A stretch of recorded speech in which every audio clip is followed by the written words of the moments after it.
con, ça ose tout. C'est même à ça qu'on les reconnaît. Marcel est la flotte. Où est le vin? Je veux du vin. Heroes de puta. Bonjour à toutes et à tous, on se retrouve une nouvelle fois pour cette série où on revient sur d'anciens films qui nous ont marqués et qui sont devenus des références au fur et à mesure du temps. Aujourd'hui, je suis avec Julien. Bonjour Julien. Salut Sébastien.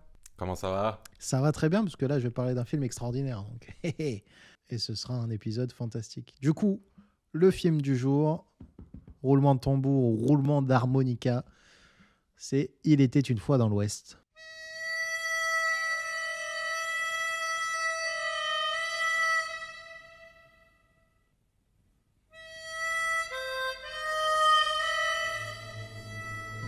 You bring a horse for me? Looks like we're shy of one horse. You brought two too many.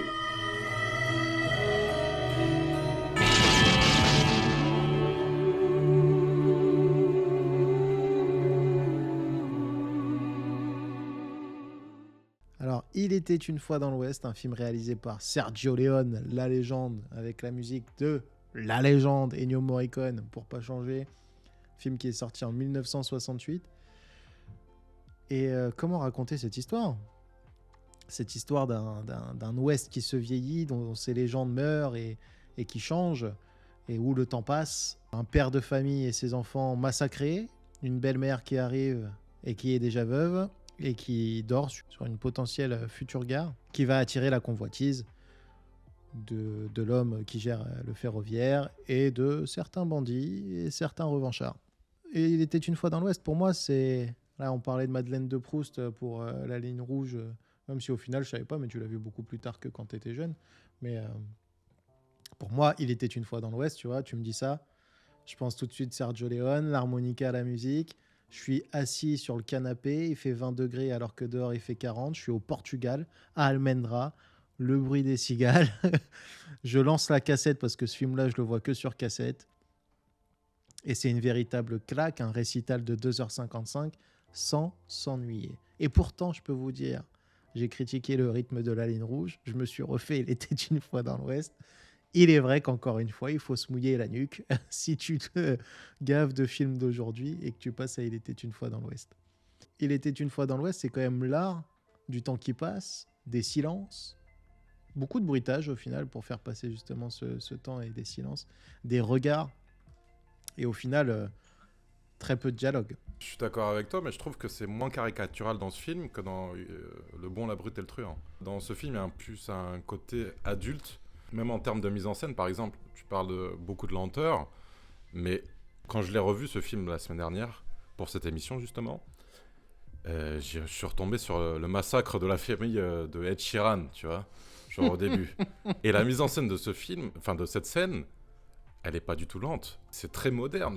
Il y a du travelling, il y a des plans larges où ça joue beaucoup sur le sonore. J'ai trouvé justement que le côté lenteur et tout ça, c'est beaucoup plus accentué dans Le Bon, la Brute et le Truand que dans celui-là, tu vois. C'est tout ? C'est cette intervention que tu me fais ? Bah, tu parlais de la mise en scène de la lenteur. Je suis d'accord, mais parce qu'en fait, elle fait partie intégrante du film. Son propos, c'est le temps qui passe, la mort des légendes, la modernité, tu vois, on passe d'un monde à un autre. Et ce qui est intéressant, c'est qu'au final, encore une fois, avec Sergio Leone, c'est qu'on a des personnages qui sont de vrais anti-héros, des salopards, et même ton héros n'est pas si un héros que ça, tu vois. C'est quand même un mec qui tue trois gars, et cette scène, elle est fantastique à la gare. Mais dès l'introduction, tu sais même pas si c'est un héros ou un méchant. Bon, après, le fait d'être en 3 contre 1, bon, tu te doutes que c'est le héros. Mais c'est vraiment une histoire, mais qui ne vieillit pas, quoi. Ça me parle de l'Ouest et de trains et de poussière et d'hommes poussiéreux, sales et de femmes qui cherchent, tout le monde cherche la même chose, c'est survivre dans ce monde et devenir riche, où tu as la poésie, l'harmonica, la légende, un homme qui ne fait que passer. Un fantôme dans l'histoire de l'Ouest. C'est un fantôme. Et mais au final, pourquoi il disparaît à la fin ? C'est parce que ce n'est que ça. Il a fait sa mission, et c'est ce qu'il raconte en fait. C'est que ça y est, le monde est passé, même pour eux. Ok, il a accompli son destin entre guillemets, mais bon, bah, il n'est pas plus heureux, il doit vagabonder et disparaître parce qu'il ne sert plus dans ce monde en fait. Pour aller dans ton sens, bah, t'as l'histoire du chemin de fer qui amène la modernité au milieu de ce désert impitoyable.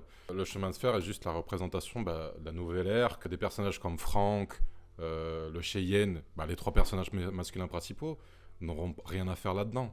Leur monde est fait de violence, alors que logiquement, le train devrait amener une certaine civilisation. Voilà. Voilà, eux, ils passent de ville en ville. Enfin, leur terrain, c'est l'Ouest sauvage. Et c'est pas les villes.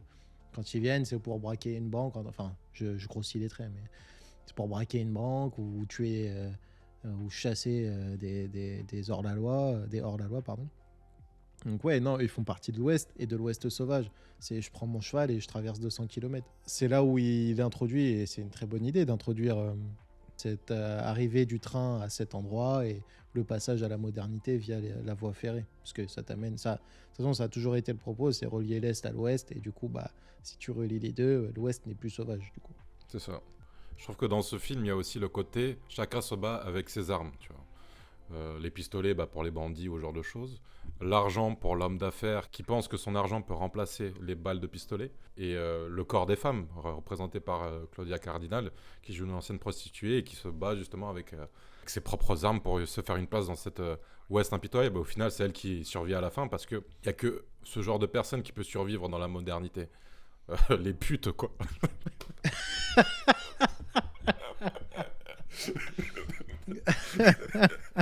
Je me suis dit, mais comment il va conclure? Parce que là, c'était trop drôle. Effectivement. Non, mais en vrai, le pire, c'est que c'est elle qui réincarne vraiment le renouveau. Et en vrai, ça reste un film féministe, du coup. Ah oui, Genre totalement. un film féministe, mais qui n'est pas au forceps et anti-mascu. Tu vois ce que je veux Ah dire? non, bien sûr. Même si elle le dit très bien, tu vois, tous les hommes sont sales, machin. Après, c'est vraiment pour moi un film féministe, sans qu'il le sache, je pense. Mais il était important pour lui que Claudia Cardinal représente le renouveau. Donc pour lui, le monde moderne passe par le pouvoir aux femmes. Et c'est quand même un beau message. J'ai aussi choisi ce film, pourquoi en parler? Parce que je me demande si les gens de nos jours ont vu des westerns, quoi. La jeunesse, moi je pense à la jeunesse, c'est parce que nous, à la limite, on avait encore nos parents, nos grands-parents. Moi, tu vois, c'est un film que j'ai vu en VHS, mais après, j'ai vu tous les westerns possibles et inimaginables parce que mon grand-père adore John Wayne et il y avait toutes les cassettes et du coup, je suis fan de western. Donc après, c'est mon histoire propre. Et je me dis maintenant, les jeunes, déjà, c'était un style qui était un peu en perdition, le western, raté. Pour moi, un chef-d'œuvre qui a inspiré, mais ça inspire des Tarantino, Il était une fois dans l'Ouest, ça inspire des Scorsese, des Spielberg, enfin, tous ceux qui ont fait le Hollywood d'aujourd'hui, des Villeneuve, enfin, tout le monde kiffe, c'est un chef-d'œuvre absolu. Parce que pareil, tu prends ce film, on parlait de la Maestria de Park Chan-wook la dernière fois, je sais pas qui est le chef-op de celui-là, parce que j'ai pas fait mes recherches. Je pense que c'est le soleil. Alors le soleil, il est incroyable déjà, mais chaque plan, tu l'as revu le film, chaque plan, c'est un tableau. C'est un tableau. Les choix de mouvement de caméra, c'est extraordinaire. Quand tu as Henry Fonda qui sort, qui est trahi par toute sa bande à lui, parce que l'autre, il les a payés. Déjà, c'est coup de Trafalgar sur coup de Trafalgar, ce film. C'est incroyable. C'est tous des salopards.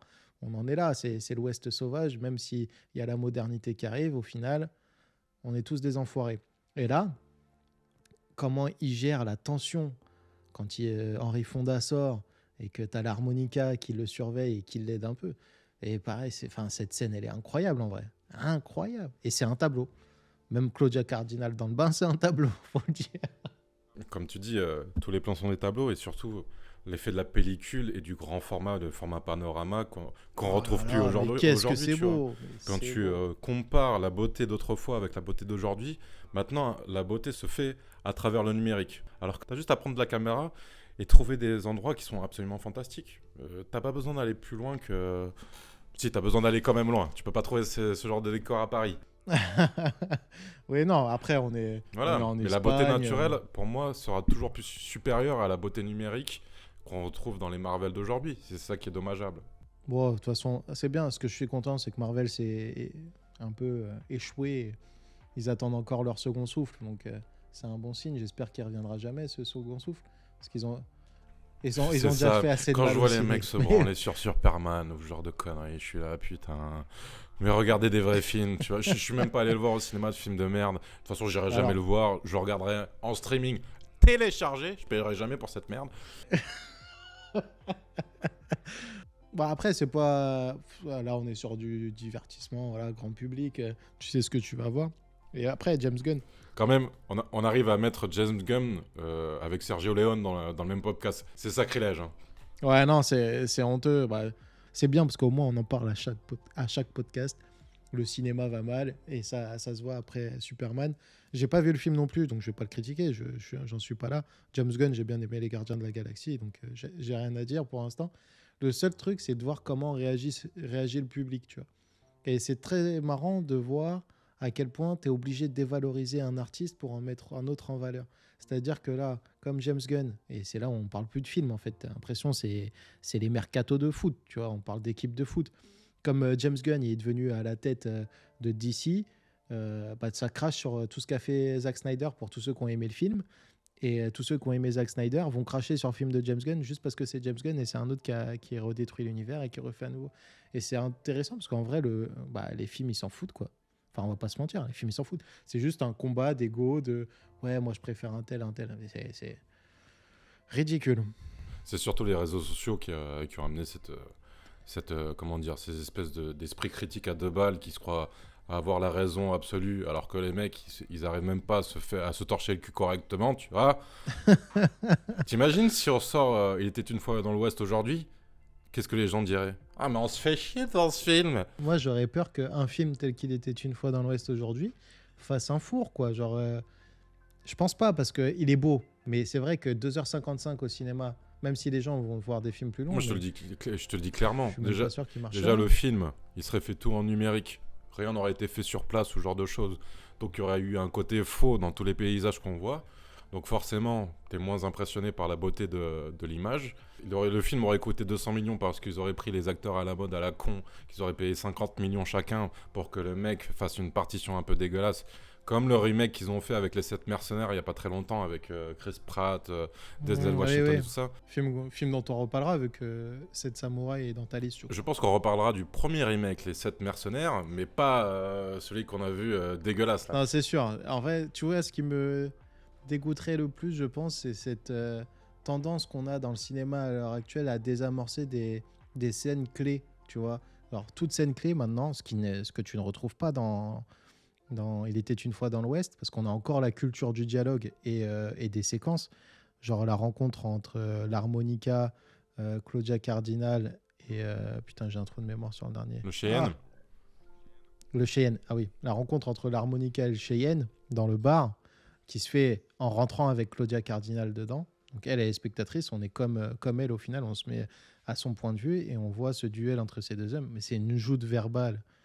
C'est incroyable. Et il y a des phrases, il parle quand il devrait jouer et il joue quand il devrait parler. Et ça, c'est extraordinaire. Ça, mais moi, ça me met des frissons. Quand j'ai revu le film, ça me remet encore des frissons. Et tu vois, tu disais Chris Pratt en harmonica. C'est vrai que dans ce film, il y a un truc intéressant. Tu as quand même Henry Fonda, qui est le super-héros américain par excellence à cette époque, qui là joue le méchant. C'est le salopard. Et c'est extraordinaire de l'avoir eu dans ce rôle-là. Et il est parfait, mais franchement, tous, hein, moi je les trouve, mais ils sont. Enfin, même Claudia Cardinal, elle joue super bien. Et c'est. Au final, on vit l'épopée aussi à travers elle, parce qu'au début, on est un peu avec l'harmonica, on se partage entre les personnages, mais au final, toute l'aventure, on la vit auprès d'elle. Et ce qui nous intéresse, c'est son destin, elle. Elle joue de ses armes et de ce qu'elle a connu, de son vécu, quand elle sait qu'elle est. Bah, elle a pas de pistolet, hein, malheureusement. Du coup, oui, elle joue de son corps. Mais ça n'empêche qu'elle sait ce qu'elle fait, elle a ses valeurs, et à la fin, c'est elle qui gagne au final. Hein. C'est vraiment elle qui gagne. Bon, grâce à ces deux hommes, parce qu'il faut toujours l'aide des hommes aux femmes.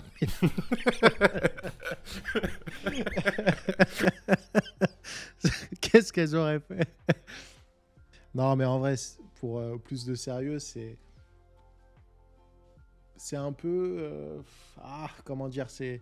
pas dire la Bible parce que c'est un peu trop, mais c'est un film qui a fait découler tellement de grands cinéastes, de films que vous avez aimés aujourd'hui. Et c'est vrai qu'on parlait de Et si Il était une fois dans l'Ouest se ferait aujourd'hui, il serait super intéressant en vrai de refaire un Il était une fois dans l'Ouest à l'époque d'aujourd'hui. Pourquoi ? Parce qu'on est sur une fin de cycle où le cinéma a été des super-héros. Et bah, c'est exactement ce qui s'est passé avec le western et Il était une fois dans l'Ouest. Et Il était une fois dans l'Ouest. Et là, en train de parler de la fin de ces héros qui ont plus leur place, en fait. Donc, en vrai, tu pourrais refaire un Il était une fois dans l'Ouest hyper intéressant. À voir si tu le traites aussi dans le western ou pas, mais pour parler du cinéma actuel, ce serait tellement faisable. Ça, c'est une bonne question parce qu'au final, je pense qu'on a du mal à démarquer le style western des cow-boys et ce genre de choses. Par contre, quand tu vois un film comme Drive, au final, c'est un western, le machin. Et vu comment il a influencé, les cinéastes ou même les gens qui ont vu Drive, ils ont tous été choqués par ce qu'ils voyaient. Je pense que c'est l'exemple le plus concret du western urbain. Mais après, il y a toujours Tarantino qui essaye, encore une fois, de redécorer le blason du western, parce qu'il y a quand même un côté aussi très ringard quand tu parles de western. Redorer, Sébastien. Redorer. Qu'est-ce que j'ai dit ? Redécorer. Yes. Je n'avais même pas calculé, pardon. Parce qu'il y a un côté un peu ringard des westerns quand tu parles avec des gens normaux d'aujourd'hui. Mais généralement, ces mêmes personnes-là n'ont jamais vu de western. Alors que littéralement, Il était une fois dans l'Ouest passe tous les ans à la télé. Oui, totalement. Ça, c'est, les distributeurs et les incroyable. producteurs de ce film, ils doivent se faire des couilles en or dans le monde entier depuis 60 ans, hein, sur nos gueules. Et c'est pour ça que je voulais parler de ce film, parce que je me dis, ce serait bien que la jeune génération, si jamais elle n'a pas vu de western, voit ce film, parce que c'est extraordinaire. Franchement, c'est extraordinaire. On parle de beauté, de bon rythme. Moi, je sais pas, ça me choque, mais même cette scène d'intro, tu vois, à la gare, le grincement de l'hélice, et qui te rythme toute la séquence, avec la mouche aussi.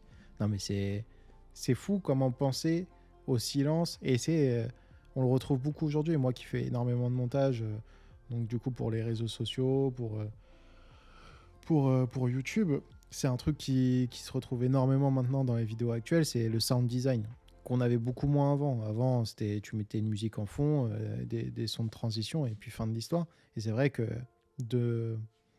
maintenant, on récupère un peu ce côté-là du sound design du cinéma, et tu sound design un peu tout, tu vois. Il faut vraiment que tu aies tous les bruitages et tout. Et la rythmique qu'il a donnée avec les objets, la nature, le temps, la bière qui coule, le verre qui coulisse sur le bar, t'as les coups de marteau pour le chemin de fer. Tu vois, tout est pensé. En termes sonores, c'est extraordinaire. Et c'est vrai qu'on n'a pas parlé. J'ai effleuré le sujet avec Ennio Morricone au début. Mais c'est lui qui compose et c'est une maestria. La musique de ce film, elle est extraordinaire. Extraordinaire. C'est un truc que j'écoute encore en voiture. Donc rien que pour ça, c'est vrai que ce que tu dis, c'est totalement vrai. C'est un film qui peut pas... Enfin, je crois qu'il passe quasiment tous les ans à la télé. Je pense dans tous les pays du monde, parce que c'est juste un chef-d'œuvre. Et là, on parle... autant il y a des films, Snatch, c'est un excellent film. Le chef-d'œuvre peut-être de Guy Ritchie, mais c'est pas un chef-d'œuvre du cinéma. C'est un film impactant. Mais là, on parle Il était une fois dans l'Ouest. C'est un chef-d'œuvre de l'histoire du cinéma. C'est le papa de tous vos meilleurs films préférés. C'est sûr et certain. Il y a de tout dans ce film. Des regards, des grands acteurs, de la grande musique, de la grande image, du grand montage, un rythme extraordinaire. Que dire ? Rien. Profitez, asseyez-vous. C'est Dieu qui donne, comme on dit. Oh, superbe. Et surtout, regardez pas vos portables. Hein. Non, mais là, il n'y a pas besoin. Je te promets qu'il n'y a pas besoin. Parce que même sur une scène comme ça, normalement... Enfin, après, c'est comme on le dit, et comme je l'ai dit pour La Ligne Rouge, en vrai, tu as toujours un mood où tu dois regarder ce type de film. Oui, bien sûr. Parce que déjà, tu dois avoir 2h55 devant toi. Mais c'est vrai que si vraiment tu es concentré au début quand tu regardes, il te lâche pas du début à la fin. Lui, il te prend par la main, il te dit « Viens voir c'est quoi le grand cinéma ». C'est beau ce que tu dis. Et donc, pour toi, ça serait quoi l'entier d'être une fois dans l'Ouest Django, en vrai. L'entier était une fois... J'allais dire Django, exactement. J'allais dire Django, bien que je sais que Quentin Tarantino, grand fan d'Il était une fois dans l'Ouest et de western, je pense que sa première tentative de western, bah, c'est pas un vrai western. C'est plus un film de la Black Exploitation. Ouais, clairement. Ouais. Je pense que bah, The Hateful Eight était plus un western en huis clos, mais au moins elle avait l'univers du western. Et ouais, non, je pense qu'il s'est chié sur... C'est très compliqué de faire du Sergio Leone. Hein. Non, pourtant il avait le côté graphique, tu vois, genre je me souviens quand Django il tire et il tue l'autre enfoiré d'esclavagiste au loin là qui avait torturé sa femme. Et t'as le sang sur le champ de coton, c'est très graphique, c'est très beau. Et c'est du Tarantino, il a toujours ce côté un peu visuel, il a fait des grands zooms, comme tu peux retrouver dans Il était une fois dans l'Ouest. Mais c'est vrai que t'as un côté trop décalé. Après, c'est son univers, il faut l'accepter, mais c'est trop décalé pour être classé à côté d'Il était une fois dans l'Ouest. Ouais, mais après, ça reste un bon film. À la limite, on peut parler de Impitoyable, justement, qui a un peu ressuscité à l'époque l'univers du western, en étant à l'opposé de Il était une fois dans l'Ouest, dans le côté euphorisant qu'on pouvait retrouver dans le film de Sergio Leone. C'est très intéressant parce que c'est vrai, ce que tu dis est totalement vrai. Il traite au final du même sujet, des légendes de l'Ouest complètement finies, quoi. Même si dans Il était une fois dans l'Ouest, elles sont pas finies, mais dans Impitoyable, elles le sont totalement. Et Impitoyable, très très grand film, moi j'adore ce film. Il parle du même sujet, mais il le traite pas du tout de la même manière. Plus actuel, plus années 90, ça se ressent tout de suite, mais beaucoup moins récit sur le rythme, je pense, sur la volonté d'être un peu lent.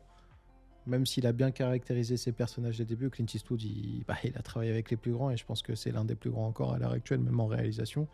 Mais j'aimerais bien savoir, tu vois, là, on va dire un film entre 2010 et 2025, qu'est-ce qui...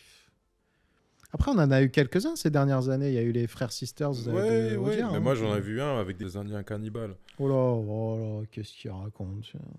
Bone Tomahawk, c'était un film correct qui se regardait. Après, il y avait l'un des chefs-d'œuvre de ces dernières années, Cowboy contre envahisseur, avec Daniel Craig et Harrison Ford. C'est un pari incroyable quand même d'avoir fait ce film, mais bon, pourquoi moi, pas. Si j'avais vu ce film quand j'étais jeune, mais c'était l'un de mes films préférés, ça j'en suis sûr.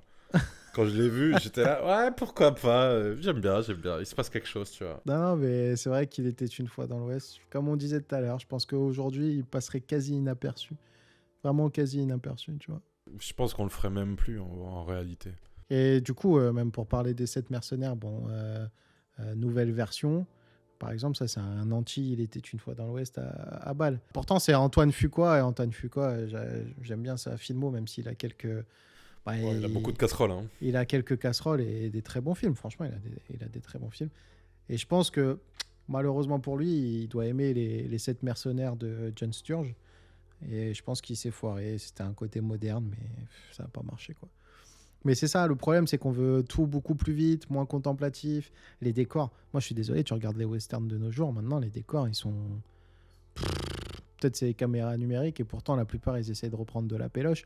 Mais c'est pas fou, quoi. Il y a moins ce côté... Je pense qu'ils utilisent même pas les bons objectifs, je sais pas. Bah oui, c'est ça, j'ai l'impression. C'est même pas une question de péloche, j'ai l'impression que c'est une question d'objectif. Je pense qu'ils veulent le faire avec des anamorphiques, mais j'ai l'impression que c'est pas les mêmes que tu peux trouver dans Il était une fois dans l'Ouest. Ouais, j'ai l'impression quand tu fais un mal. plan large, La caméra est pas posée au bon endroit, la focale choisie, c'est pas la bonne. Tu vois, pour moi, c'est plus ça. Il y a ce côté, on parle de Sergio Leone, à l'heure d'Il était une fois dans l'Ouest, il était déjà bien aguerri, le monsieur, tu vois, et quand il le fait, c'est un beau titre. C'est même pas forcément son meilleur film pour moi, mais en tout cas, celui-là, c'est pour moi un chef-d'œuvre, un monstre du cinéma qu'il faut absolument regarder. Courez, oubliez tout ce que vous pouvez voir sur Netflix, sur Prime, sur tout ce que vous souhaitez. Allez voir Il était une fois dans l'Ouest. Faites-vous une culture, par pitié, éveillez-vous. Pour votre culture, il faut savoir que ce film a marqué la fin de la période des westerns, tout simplement. Pendant les années 30 jusqu'aux 60, à peu près, le western était les super-héros d'aujourd'hui. Donc, Inch'Allah, les super-héros vont arrêter de nous casser les couilles et on va avoir un deuxième nouvel Hollywood. Non, mais n'empêche, on peut espérer pour le futur qu'il y ait un grand film qui découle de toute cette ère de super-héros qui, justement, clôturera cet arc, comme l'a fait Il était une fois dans l'Ouest, peut-être. Mais un grand film qui pourra dire traiter de ce sujet des super-héros, comment on passe à autre chose, machin. J'espère, espérons. Au moins que ça apporte ça, parce que honnêtement, il y a quasi aucun grand film qui est sorti de l'ère MCU et l'ère DC ou tout ce que clairement vous voulez pas, non. comme super. D'ailleurs, une petite anecdote sur ton film que t'as pas noté, et je suis un peu déçu. Au scénario de Il était une fois dans l'Ouest, on trouve Dario Argento et Bertolucci. Ah oui, bah excuse-moi, ma foi, je n'ai pas travaillé mes anecdotes. non, j'ai été ultra surpris parce que je les ai vus au Je générique. savais pas que Dario, ouais, j'ai pas fait gaffe. Les deux Bertolucci et Argento n'ont pas du tout fait de western par la suite. Non, pas du tout. Donc, et surtout, loin de faire des films normaux de base. Aussi terre à terre, ouais, non, on n'en a pas. Hein. Bah, merci de nous avoir écoutés et j'espère que vous serez là la prochaine fois où on reviendra et on continuera sur cette série de films qu'on redécouvre avec plaisir avec Julien et moi-même. Merci de nous avoir écoutés et à bientôt. À bientôt, merci à vous.